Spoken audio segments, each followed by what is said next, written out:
Hi friends, welcome to Telangana exams YouTube channel. సర్కార్పై నిరుద్యోగులు రణభేరి ప్రకటించారు. ఇవాళ జూలై 15 తెలంగాణలోని లక్షలాది మంది నిరుద్యోగ యువతకు ఇది కేవలం క్యాలెండర్లోని తేదీ మాత్రమే కాదు, తమ భవిష్యత్తు కోసం, తమ ఆశల కోసం వాళ్ళు చేసినటువంటి పోరాటానికి గుర్తుగా నిలవబోతున్నటువంటి రోజు ఇది. ఎన్నికలకు ముందు ఇచ్చినటువంటి హామీలు గాలిలో కలిసిపోయాయని, ప్రభుత్వ కొలువుల కోసం కళ్ళు కాయలు కాచేలాగా ఎదురు చూసినటువంటి తమకు అన్యాయం జరుగుతుందని చెప్పి ఆరోపిస్తూ తెలంగాణ నిరుద్యోగ జేఏసీ ఒక భారీ పోరాటానికి అయితే రెడీ అయింది. హైదరాబాద్లో ఉన్నటువంటి ఇందిరా పార్క్ దగ్గర నిరుద్యోగ రణబేరి పేరుతో మహాధర్నాకైతే పిలిపించింది. ఈ నిరసనలో ఆవేశం మాత్రమే కాదు, ఆవేదన చాలా ఉంది. దాని వెనుక ఒక పక్కా ప్లానింగ్, స్పష్టమైన లక్ష్యాలు, ప్రభుత్వానికి సూటిగా సంధించినటువంటి 8 కీలక డిమాండ్లు ఉన్నాయి. అసలు ఆ 8 డిమాండ్లు ఏంటి, అవి ప్రభుత్వానికి నిజంగానే షేక్ చేయబోతున్నాయి ప్రభుత్వాన్ని, ఈ నిరసన వెనుక ఉన్నటువంటి అసలు కారణాలు ఏంటి, దీనిపై ప్రభుత్వం ఏమంటుంది, వీటన్నింటినీ కూడా మనం ఈ వీడియోలో వివరంగా చర్చిద్దాం. ప్రభుత్వానికి నిరుద్యోగులు అయితే అల్టిమేటం ఇచ్చారు. ఏటా 2 లక్షల ఉద్యోగాల హామీ ఏమైందంటూ లక్షల మంది యువత రోడ్ల మీదకు వస్తున్నారు. కాంగ్రెస్ గవర్నమెంట్ వచ్చే ముందు ప్రకటించినటువంటి ఏటా 2 లక్షలు, ఏటా కూడా మేము వచ్చిన అధికారంలోకి వచ్చిన మొదటి ఏడాదిలోనే 2 లక్షల ఉద్యోగాలు ఇస్తాను. ఇది కేవలం ఇప్పుడు జరుగుతున్నటువంటి ఒక ధర్నా మాత్రం కాదండి, ప్రభుత్వ భవిష్యత్తునే మార్చేయగలిగినటువంటి సత్తా అన్నటువంటి యూత్ శక్తిని ఇక్కడ ప్రదర్శించబోతున్నారని చెప్పొచ్చు. ఈ రణబేరి ప్రభుత్వంలో ఎలాంటి ప్రకంపనలు సృష్టించబోతుంది, చివరి వరకు కూడా మీరు తప్పకుండా ఈ వీడియోని చూడండి. అసలు ఎందుకు ఈ నిరసన అంటే, తెలంగాణలో కొత్త ప్రభుత్వం ఏర్పడినప్పుడు ముఖ్యంగా యువత ఎన్నో ఆశలు పెట్టుకుంది. ఎన్నికల ప్రచారంలో భాగంగా ఏటా 2 లక్షల ప్రభుత్వ ఉద్యోగాలు ఇస్తామని చెప్పేసి కాంగ్రెస్ పార్టీ అయితే హామీ ఇచ్చింది. ఆ ఒక్క మాటే వాళ్ళందరూ కూడా, యూత్ అంతా కూడా కాంగ్రెస్ వైపు మొగ్గు చూపేలాగా చేసింది. ఎంతో మంది యువత ఇప్పుడు గుర్తు చేస్తున్నారు. కానీ ప్రభుత్వం ఏర్పడి నెలలు గడుస్తున్న, నెల అంటే 2.5 సంవత్సరాలు అయింది. ఆ దిశగా భారీ నోటిఫికేషన్లు రాకపోవడంతో నిరుద్యోగుల్లో తీవ్ర నిరాశ, ఆగ్రహం అనేది కట్టలు తెంచుకుంటుంది. గత ప్రభుత్వం ఇచ్చినటువంటి నోటిఫికేషన్ నియామక ప్రక్రియలు పూర్తి చేసి వాటికి ఒక పత్రాలు ఇచ్చుకుంటూ వచ్చి, నియామక పత్రాలు కాదు, ఇంతకుముందు ఎప్పుడూ లేదు, నియామక పత్రాలకు కూడా ఒక మీటింగ్ పెట్టి మీకు నియామక పత్రాలను వాళ్ళేదో పొడిచి ఉద్యోగాలు ఇస్తున్నట్టుగా అలా చేశారు. ఈ ప్రభుత్వం కొత్తగా చేసింది ఏమీ లేదని చెప్పేసి నిరుద్యోగ సంఘాలు అయితే ఆరోపిస్తున్నాయి. లక్షలు ఖర్చు పెట్టి కోచింగ్ సెంటర్లో పగలు రాత్రి కష్టపడి చదువుతున్నటువంటి తమ భవిష్యత్తు అయోమయంలో పడిపోయిందని చెప్పేసి యూత్ అయితే ఆవేదన చెందుతుంది. అందుకే తమ డిమాండ్లను ప్రభుత్వానికి స్పష్టంగా వినిపించి వాటిని సాధించుకునేందుకు ఈ నిరుద్యోగ రణభేరి అనేది జరగబోతుంది. ఇంతకీ వాళ్ళు ప్రభుత్వాన్ని అడుగుతున్నటువంటి ఆ 8 కీలక అంశాలు ఏంటనేది నేను చెప్తాను చూడండి ఒకసారి. నిరుద్యోగుల 8 డిమాండ్లు ఏంటంటే, నిరుద్యోగ జేఏసీ ప్రకటించిన ఈ 8 డిమాండ్లు కేవలం ఉద్యోగాల భర్తీకి మాత్రమే పరిమితం కాలేదండి. నియామక ప్రక్రియలో సంస్కరణలు కానీ, వయోపరిమితి కానీ, అలాగే గ్రామీణ అభ్యర్థుల హక్కులు కానీ, ఇలాంటి చాలా కీలకమైనటువంటి అంశాలు కూడా దీంట్లో ఉన్నాయన్నమాట. 1, ఉద్యోగ విరమణ వయస్సు 58 ఏళ్లకి కుదించాలి. ప్రభుత్వ ఉద్యోగుల రిటైర్మెంట్ వయస్సును తిరిగి 58 ఏళ్లకు తగ్గించాలి. దీనివల్ల ఏటా ఖాళీ అయ్యేటువంటి పోస్టుల సంఖ్య పెరుగుతుంది. ఆ ఖాళీలను తమతో భర్తీ చేస్తే ఆ అవకాశం నిరుద్యోగులకు వస్తుందని చెప్పేసి వాళ్ళైతే అంటున్నారు. వీళ్ళు కేవలం స్వార్థ ప్రయోజనాలు కంటే, వాళ్ళు తొందరగా ఈ సంవత్సరం కాక ఇంకో 2 సంవత్సరాలకు రిటైర్ అయితే ఆ డబ్బులు వచ్చే ప్రభుత్వం కడుతుంది, మనం కట్టే పని లేదని చెప్పేసి వాళ్ళకి రిటైర్మెంట్ బెనిఫిట్స్ ఇవ్వాలి, బోళ్ళని లక్షలు ఇవ్వాల్సి వస్తుంది. అవన్నీ తప్పించుకోవడానికి వీళ్ళు కేవలం నిరుద్యోగుల భవిష్యత్తు మీద ఆటలు ఆడుకుంటుంది ఈ గవర్నమెంట్. పోయినసారి బీఆర్ఎస్ గవర్నమెంట్ ఆడింది, ఇప్పుడు వీళ్ళు కూడా ఆడుతున్నారు. వాళ్ళు ఉద్యోగులు ఎప్పుడు కూడా మమ్మల్ని ఇంకో 2 సంవత్సరాలు పని చేయించండి, మేము చేస్తామని చెప్పేసి వాళ్ళకి ఏం కోరుకోరు. యూత్కి ఉద్యోగాలు ఇస్తారంటే వాళ్ళు కూడా రెడీగానే ఉంటారు. కానీ గవర్నమెంట్ మాత్రం ఓట్ల కోసము, తర్వాత ఈ డబ్బులు తప్పించుకోవడానికి మాత్రమే ఇలా 58 ఏళ్ళ నుంచి అనవసరంగా పొడిగించుకుంటూ అనేది పోతుంది. ఇక రెండోది ఏంటంటే, పోలీసు ఇతర పోస్టుల పెంపు అనేది గ్యారంటీగా కావాలని చెప్పేసి నిరుద్యోగులు అయితే డిమాండ్ చేస్తున్నారు. మనకి పోలీస్ రిక్రూట్మెంట్ లో ప్రకటించినటువంటి పోస్టుల సంఖ్య సరిపోదు, దాని వెంటనే 20,000కు పెంచాలని చెప్పేసి డిమాండ్ అయితే చేస్తున్నారు. మీ అందరికి గుర్తుండే ఉంటుంది, గత మాజీ డీజీపీ జనవరి 1 నాడు ఆయన మాట్లాడినప్పుడు ఏమని చెప్పారు, 16,000 18,000 చిల్లరో ఏమో చెప్పారు పోస్టులు ఉంటాయని చెప్పారు. చివరికి వచ్చేసరికి మనకి మొన్న 5,000 2 7,000 దాకా మాత్రమే ప్రకటించే అవకాశాలు అయితే మనకి ఇప్పుడు పోలీసు ఉద్యోగాల్లో కనిపిస్తున్నాయి. అలాగే CCLA పరిధిలో ఉన్నటువంటి 5,944 జీపీఓ పోస్టులు VAO VROలకి ఎవరిమ్మని చెప్పారు మిమ్మల్ని, ఓవర్ యాక్షన్ కాకపోతే గవర్నమెంట్ది. వాళ్ళు ఆల్రెడీ చేస్తున్నారు, వేరే దాంట్లో క్లర్క్లునో టైపిస్టులునో ఏదో దానికి స్థిరపడిపోయారు. వాళ్ళందరినీ పిలిచి మళ్ళీ ఉద్యోగాలు ఇచ్చి మొత్తం ఉన్న వచ్చే ఉద్యోగాలను కూడా నాశనం చేసి పెట్టారు. చివరికి ఇప్పుడు కనీసం 5,944 జీపీఓ పోస్టులు ఉన్నాయి, వాటిని కూడా భర్తీ చేయాలని చెప్పేసి డిమాండ్ అయితే నిరుద్యోగులు చేస్తున్నారు. ఇక మూడోది, మెగా డిఎస్సి ఫారెస్ట్ పోస్టులు.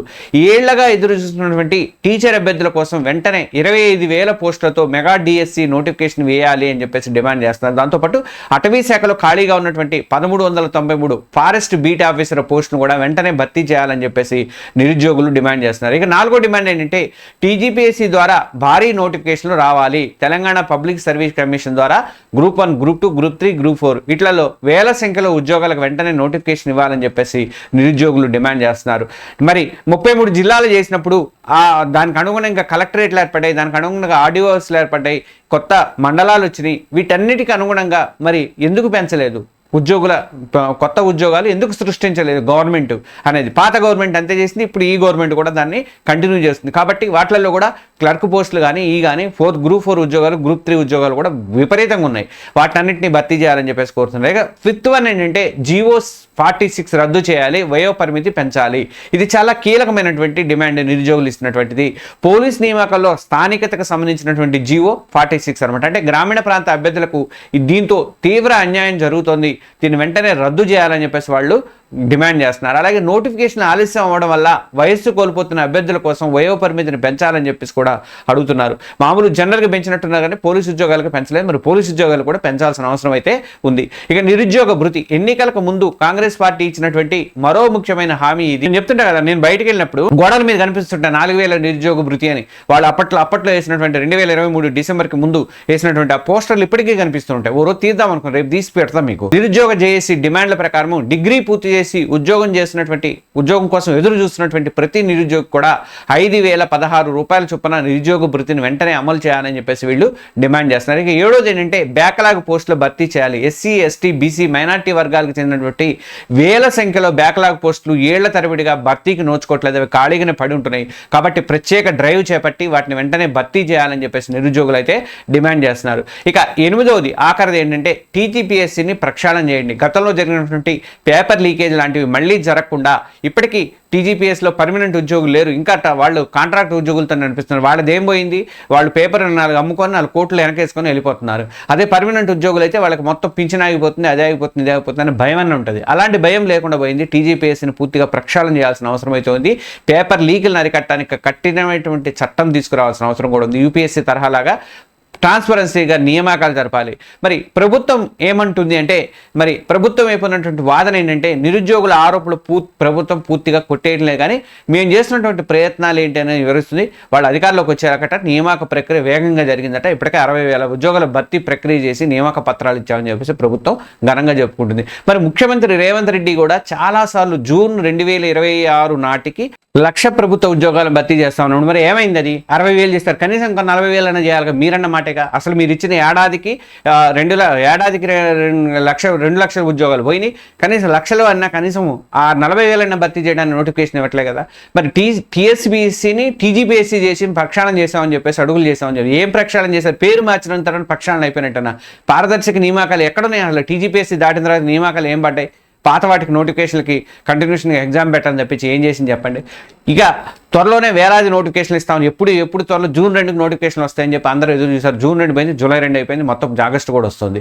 అంటే ఈ లెక్కలు వాగ్దానాలు ఏవి కూడా నిరుద్యోగులకి వాళ్ళ ఆశలు తీర్చే పరిస్థితి ఏం కనపట్లేదు. మాకు కావాల్సింది స్పష్టమైనటువంటి జాబ్ క్యాలెండర్ ఇస్తామని చెప్పేసి ఆ రోజు డిప్యూటీ సీఎం బట్టి విక్రమార్క అసెంబ్లీలో ఘనంగా ప్రకటించారు. తర్వాత దాన్ని తీసి డస్ట్బిన్లో పడేశారు. ఏం ఉపయోగం? మళ్ళీ తర్వాత ఎందుకు ప్రకటించలేదు? ఎస్సీ వర్గీకరణ అన్నారు, అదన్నారు, ఇదన్నారు, ఏమైనా అన్నీ అయిపోయినాయి కదా, ఎందుకు ప్రకటించట్లేదు జాబ్ క్యాలెండర్? ఇచ్చిన హామీని నిలబెట్టుకోలేనటువంటి చేతగాని ప్రభుత్వం కాంగ్రెస్ ప్రభుత్వము, ఏదైనా ఏమనండి, ఇది మాత్రం ఖచ్చితం అన్నమాట.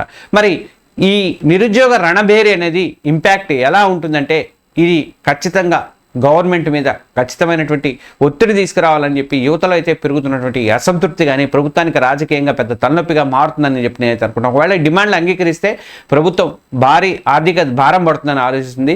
కానీ నిరుద్యోగ భృతి అమలు చేయాలంటే ఏటా 1000 కోట్లు కావాలి. మరి ఎందుకు ఇచ్చారు హామీ? ఇచ్చినప్పుడు అమలు చేయాలి కదా.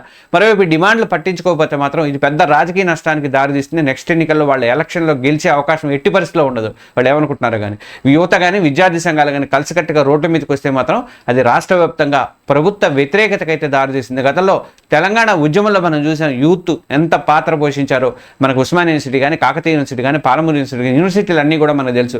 అదే స్ఫూర్తి ఇప్పుడు వాళ్ళల్లో కనిపిస్తుంది.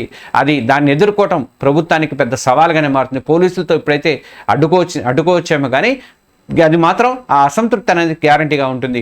20,000 పోస్టులు వేస్తా ఉన్న పోలీసు ఉద్యోగాలు 4,000, 5,000, 7,000తో సరిపెట్టామంటే ఎంత దారుణంగా ఉంటుందో అని చెప్పేసి మనకైతే అర్థమవుతుంది. ఇప్పటికైనా నిరుద్యోగ సంఘాల నాయకులతో చర్చలు జరిపి వాళ్ళ డిమాండ్లు ఏంటో, వాళ్ళు అది సాధ్యం ఎంతవరకు సాధిస్తారో, నోటిఫికేషన్లు ఏమీ లేదు, సాధ్యం లేదు, ఏం లేదు, మీరు నోటిఫికేషన్ ఖచ్చితంగా ఇవ్వాల్సిందే. టైం లైన్తో కూడినటువంటి జాబ్ క్యాలెండర్ని ప్రకటించాల్సిందే ఖచ్చితంగా. అవతల ఆంధ్రప్రదేశ్ ప్రభుత్వంలో ఆల్రెడీ నోటిఫికేషన్లు అన్నీ పడుతున్నాయి. రేపు ఆగస్టు 15 కూడా గ్రూప్ 1, గ్రూప్ 2, గ్రూప్ 3 అట్లాంటివి కూడా పడుతున్నాయి. కాబట్టి ఇవాళ జరిగేటువంటి నిరుద్యోగ రణబేరి కేవలం ఒక నిరసన కార్యక్రమం కాదు, ఇది తెలంగాణ యువత భవిష్యత్తుకు సంబంధించినటువంటి ఒక కీలకమైనటువంటి ప్రభుత్వం ఇచ్చిన హామీలకు గ్రౌండ్ లెవెల్లో వాస్తవాలకు ఉన్నటువంటి గ్యాప్ అయితే ఇది తెలియజేస్తుంది. ప్రభుత్వం ఈ నిరసన ఎలా తీసుకుంటుంది, నిరుద్యోగ డిమాండ్ల మీద ఎలా స్పందిస్తుంది అనేది చూడాలి రాబోయే రోజుల్లో. వీళ్ళని అడ్డం పెట్టుకుని పదవులు పొందారు, ఎమ్మెల్సీలు పొందారు చాలామంది, వాళ్ళైనా మాట్లాడాలి. ఇప్పటికైనా ఏమి బాగుకున్నారో, మీరేం బాగుకున్నారో, మరి ఇది మన మన కార్పొరేషన్ పదవులు పొందారు, ఎమ్మెల్సీ పదవులు పొందారు, అన్నీ పొందారు. వీళ్ళు అడ్డం పెట్టుకుని ఒకప్పుడు బీఆర్ఎస్ గవర్నమెంట్లో వీళ్ళ వెనక నిలబడి వీళ్ళు రెచ్చగొట్టి నిరుద్యోగుల్ని ఇప్పుడు వాళ్ళు పదవులు అనుభవిస్తున్నారు. కానీ వీళ్ళకి మాత్రం ఏం న్యాయం అయితే జరగలేదు. నిరుద్యోగులు అడుగుతున్నటువంటి ఈ 8 డిమాండ్లో ఏది ముఖ్యమైనదని మీరు అనుకుంటారు? ప్రభుత్వం వెంటనే ఏం చేయాలని చెప్పి మీరు డిమాండ్ చేస్తున్నారు? మీ అభిప్రాయాలను కామెంట్స్లో తప్పకుండా పంచండి. అలాగే బూతులు తిట్టకుండా మామూలుగా ఇవ్వండి. ఈ విశ్లేషణ మీకు నచ్చితే వీడియోని లైక్ చేసి ఉద్యోగాల కోసం ఎదురు చూస్తున్నటువంటి మీ ఫ్రెండ్స్ అందరికి కూడా షేర్ చేయండి. తెలంగాణ ఉద్యోగాలపై మరిన్ని అప్డేట్స్ కోసం మన ఛానల్ని సబ్స్క్రైబ్ చేసుకోండి. ఇప్పుడే తెలంగాణ ఎగ్జామ్స్ యూట్యూబ్ ఛానల్ని సబ్స్క్రైబ్ చేసుకోండి. ధన్యవాదాలు. ఇక నుంచి రెగ్యులర్గా నీకు ప్రతిరోజు సాయంత్రం 6 గంటలకు నేనైతే వీడియో పెడతాను, కంపల్సరీగా చూడండి. Okay, thank you.